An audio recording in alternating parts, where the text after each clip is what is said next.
Les difficultés économiques rencontrées par l'Union européenne étaient au programme de la réunion entre le Premier ministre chinois Wen Jiabao et les dirigeants européens.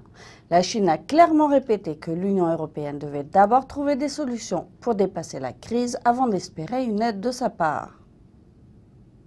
Mardi dernier, lors d'un sommet à Pékin, la Chine et l'Europe se sont engagées à renforcer leurs relations bilatérales. Le sommet Union européenne-Chine a rassemblé le Premier ministre Wen Jiabao, le président de la Commission européenne José Manuel Barroso et le président du Conseil européen Herman Van Rompuy. Dans une période de difficulté, Wen Jiabao invite les deux dirigeants européens à renforcer la coopération entre l'Europe et la Chine.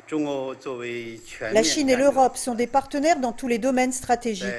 Face aux difficultés et aux défis, nous devrions parvenir à une compréhension mutuelle et collaborer pour atteindre des objectifs communs. Cela harmoniserait les intérêts fondamentaux de chacun. Pour Herman Van Rompuy, la Chine et l'Europe doivent coopérer pour stimuler les deux économies. Nous sommes dépendants les uns des autres. L'évolution du taux de croissance de l'un des deux partenaires stratégiques a un impact direct et palpable sur l'autre. Nos destins économiques sont étroitement liés.